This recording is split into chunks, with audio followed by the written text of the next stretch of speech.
Although he was only 15 years old, he worked every day like a grown man, hauling water, carrying burlap sacks, raising pigs and horses, struggling just to survive. Not only that, he also had to carefully take care of his even younger brother, but no matter how hard he tried, he was still just a child. After their seriously ill father passed away, life for the two brothers became harder and harder. More than once, Lucas stood alone at the door, staring blankly into the distance, as if longing for some kind of miracle to happen. Yet he understood clearly that with no relatives to rely on, they could only depend on themselves. In order to keep living, Lucas took his brother to a nearby market. He planned to sell the piglet he had worked hard to raise for months, even though it was not fully grown yet, in exchange for money to buy food for the winter. But seeing how young he was, the man deliberately found faults and offered an extremely low price, though filled with reluctance. After arguing for a long time, Lucas could only helplessly accept the price the man offered. Right after that,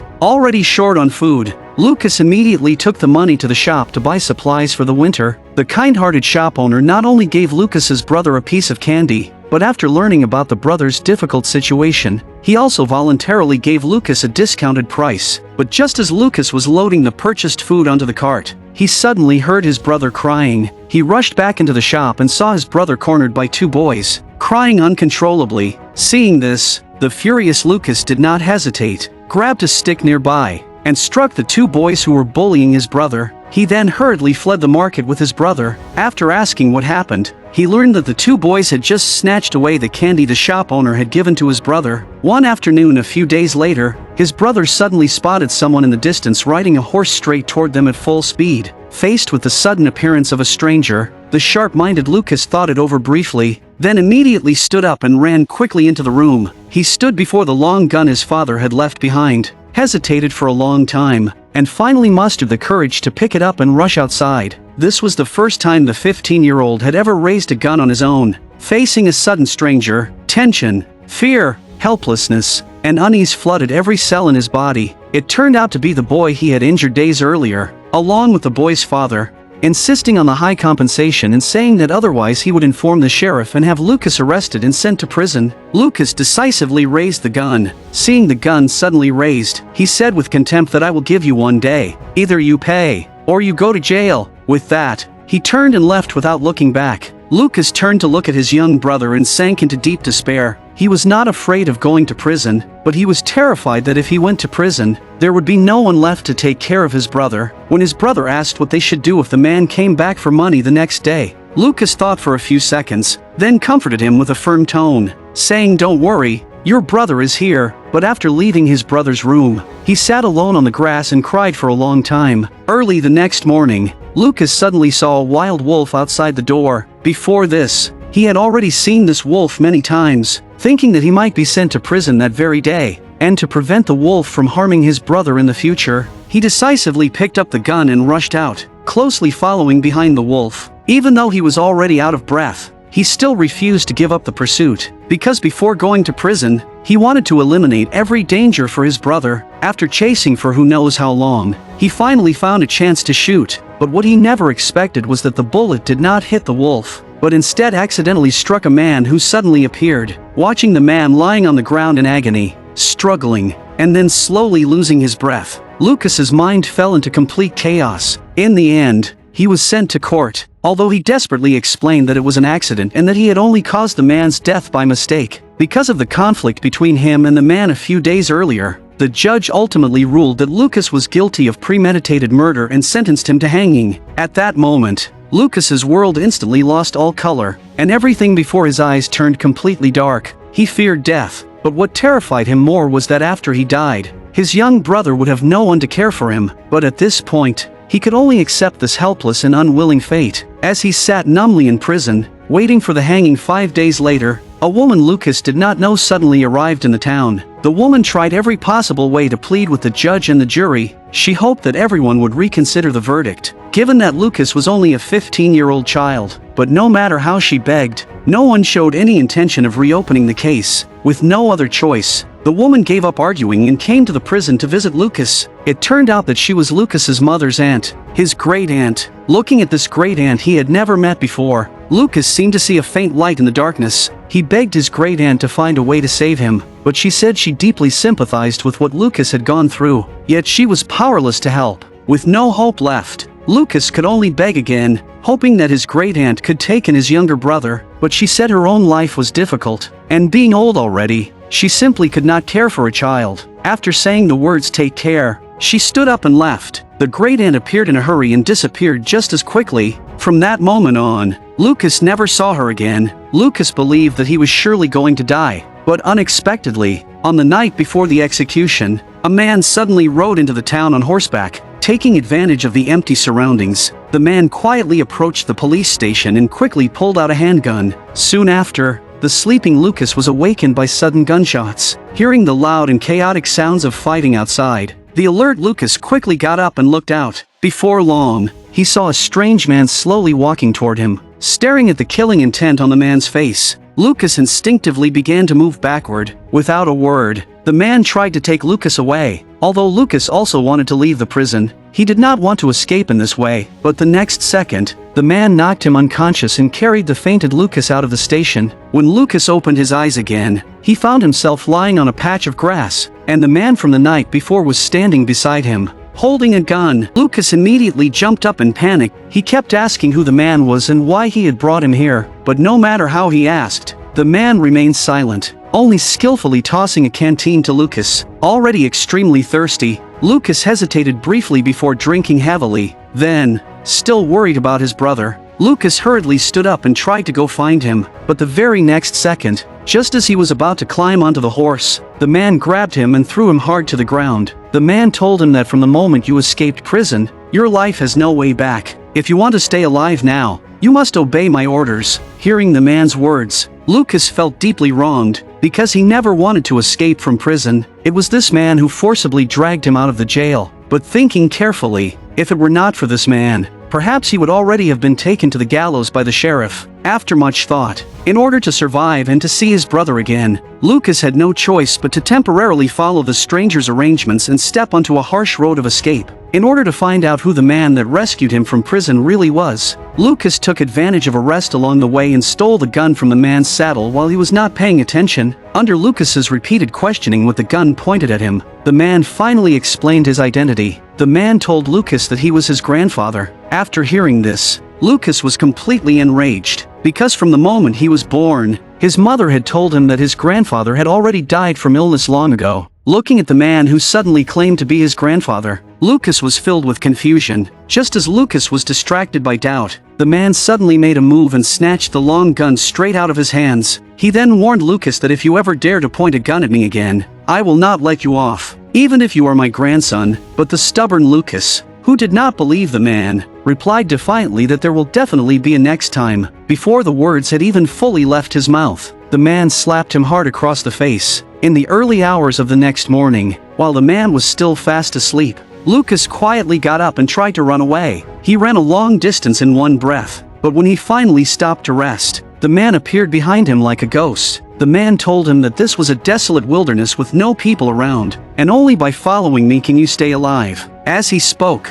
the man also described in detail the terrifying scene of being caught by the sheriff, taken back, executed by hanging, and struggling desperately on the gallows. After hearing the man's words, Lucas fell into deep silence. From then on, Lucas stopped thinking about escaping and instead followed the man through the wilderness for several days, until one evening, they unexpectedly encountered two men who claimed to be hunters. The two men chatted cheerfully as they lit a fire and brewed steaming hot black bean coffee for Lucas and the man. They even warmly invited them to stay overnight in the cabin. Lucas thought he had met two kind-hearted people, but unexpectedly, when he went behind the cabin to relieve himself, he accidentally noticed the hunter's horses. Driven by curiosity, he slowly approached and saw cured meat inside a leather bag. Unable to resist temptation, he looked around, hesitated for a moment, and then secretly began eating large bites. And inside the leather bag, he unexpectedly discovered a wanted poster. He slowly opened it, only to find that printed on it were himself and the man who claimed to be his grandfather. At that moment, the sound of a gun being cocked suddenly came from behind him. A bounty hunter who made a living capturing fugitives was standing behind Lucas, holding a gun. With no other choice, Lucas obediently turned around slowly. With a trembling voice, he begged the bounty hunter to let him go, but the hunter said that he really needed the $1,000 reward listed on the poster. Before he could finish speaking, the man who had always claimed to be Lucas's grandfather pressed a dagger against the hunter's neck. The hunter had no choice but to hand over his pistol obediently. At that moment, the other bounty hunter suddenly appeared. Faced with the life-or-death struggle before him, Lucas instantly collapsed to the ground in panic. Fortunately, in the end, the man who claimed to be his grandfather successfully killed the opponent. Although he narrowly escaped danger, there was not the slightest joy in Lucas's heart, because this was the first time he had witnessed a killing scene so closely with his own eyes. Staring at the motionless body on the ground, then turning to look at the man washing the blood from his hands, Lucas completely lost control at that moment. He shouted that he did not want to live this kind of life. At this moment, all he wanted was to return home and live a peaceful life with his brother, but the man calmly told him that this was growth. In the chaotic Western lands, every one of us must go through it, although unwilling to accept such a life. At this moment, as a fugitive with no other choice, Lucas could only continue following the man on this long road of escape. A few days later, they passed through a settlement inhabited by white settlers. Lucas immediately jumped off the horse with joy, preparing to mail the letter he had secretly written to his brother to let him know he was safe. But the sharp-eyed man grabbed him forcefully. The man snatched the letter away and angrily cursed Lucas as a foolish idiot, because the experienced man knew that if this letter were sent out, countless desperate bounty hunters would immediately come searching for them for the $1,000 reward. By then, their situation would become even more dangerous. Under the man's harsh scolding, Lucas had no choice but to give up the idea of mailing the letter to his brother. Right after that, the man instructed Lucas to stay where he was and not wander around. He himself then got up and prepared to go buy additional supplies. But just after the man left, Lucas suddenly noticed a crowd gathering not far away. Driven by curiosity, he could not help but walk toward the crowd. Only after getting closer did he realize that everyone was watching an execution by hanging. At that moment, panic filled Lucas's heart. As if he were seeing his own fate after being captured, the prisoner about to be executed seemed to be himself. His eyes were fixed on the condemned man's painful struggle on the gallows before death. As a fugitive himself, Lucas was instantly wrapped in fear and despair, because he felt as though he were seeing himself hanging on that scaffold. Overwhelmed with fear, he quickly turned around and fled the execution site. From that moment on, he no longer argued or lost his temper with the man who traveled with him and claimed to be his grandfather. Not only that,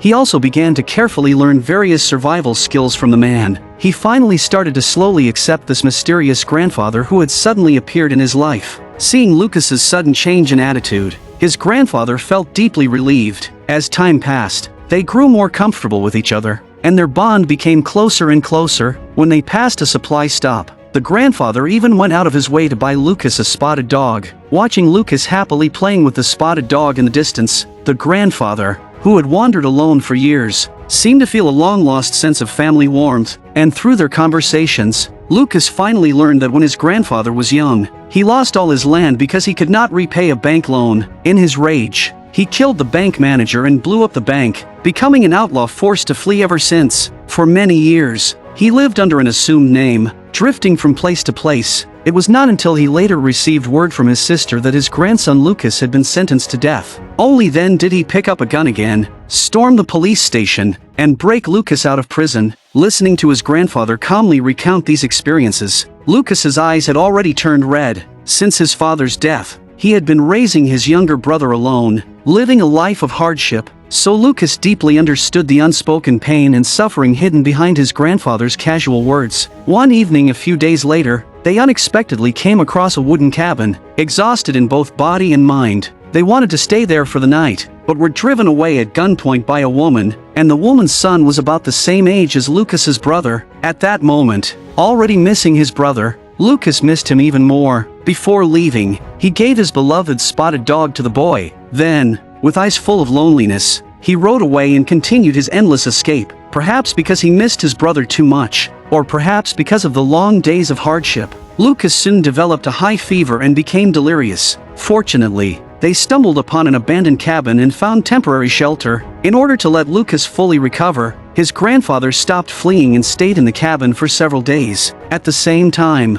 The sheriff who had been pursuing them was steadily closing in with several deputies. One morning, after Lucas had fully recovered, he went to fetch water from the river and returned, preparing to continue the escape with his grandfather. But suddenly, he heard someone loudly calling his grandfather's name. He saw two bounty hunters blocking his grandfather inside the cabin, shouting for him to surrender. Seeing his grandfather in danger, Lucas was filled with panic. At that moment, his grandfather launched a sudden attack, and a fierce exchange of gunfire erupted. His grandfather then shouted for Lucas to run. Already panicked, Lucas took off without hesitation. Seeing his grandfather fall after being shot, Lucas stopped, hesitated briefly, then forced down his fear and ran back to support him. Fortunately, the two wounded bounty hunters had no will to continue fighting. Lucas and his grandfather narrowly escaped. After getting away, his grandfather did not check his wound right away. Instead, he pretended to be relaxed and comforted Lucas, saying the small injury was nothing because their escape had been so rushed. They had lost all their belongings. With no medicine, his grandfather could only roughly bandage the wound and continue traveling on foot. That night, with blood still seeping from the wound,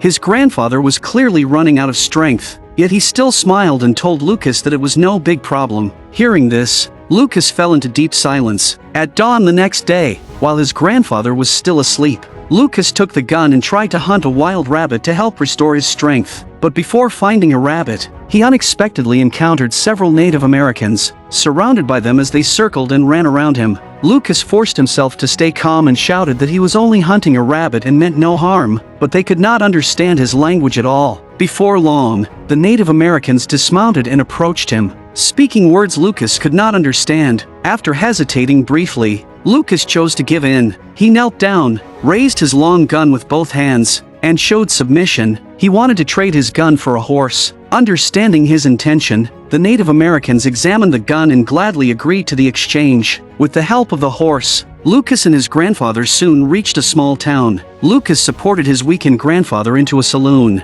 then hurried away to find a pharmacy. What Lucas never expected was that several men drinking inside the saloon were bounty hunters, and they quickly recognized his grandfather as the fugitive with a $1,000 bounty. Delighted, they revealed their identities and demanded that his grandfather surrender. His grandfather slowly raised his head with a grave expression. Though experienced and formidable, he was badly wounded and outnumbered. Just as he was deciding what to do, several more men suddenly entered the saloon. They were the sheriff and his deputies who had been chasing him. Seeing the reward about to be taken by the sheriff, the bounty hunters angrily insisted on first come, first served. But the sheriff said he represented the law, and no one stood above it. As he spoke, he prepared to draw his gun. The bounty hunters also readied themselves to fight. The noisy saloon fell silent, so quiet that everyone's breathing could be heard. The sheriff drew first, and a violent gunfight broke out. Amid the chaos, the fugitive they were fighting over jumped through a window and escaped. He quickly untied the horse while calling out to his grandson Lucas. Hearing the gunshots, Lucas rushed back and leapt onto the horse, fleeing with his grandfather. But not far away, his wounded grandfather suddenly fell from the horse and crashed to the ground. The young Lucas struggled with all his strength to support him and keep moving. At that moment, a bounty hunter appeared behind them. At the brink of life and death, his grandfather decided to stay behind to hold the hunter off. He told Lucas that 50 kilometers ahead was the border. Once across into Mexico, you will no longer be a fugitive. Your brother has already been taken to Mexico by my sister, your great aunt. You can start a new life together. But Lucas could not bear to abandon the grandfather who had protected and cared for him all along. He stubbornly supported him and continued running. Despite their efforts, they could not escape the pursuit. The bounty hunter threatened to shoot Lucas if the grandfather did not drop his weapon. After hesitating, the grandfather reluctantly threw his gun away. The moment he did, a bullet flew toward them. At that critical moment, the sheriff appeared again. He ordered the bounty hunter to release Lucas and leave, but the hunter refused to give up the reward. Another gunfight erupted. The bounty hunter was killed, and the sheriff was wounded. As the sheriff struggled to rise, he saw Lucas's grandfather aiming a gun at his head. The sheriff tried to persuade him to surrender. The badly wounded grandfather proposed a deal. He would surrender if the sheriff promised to spare Lucas. After weighing it,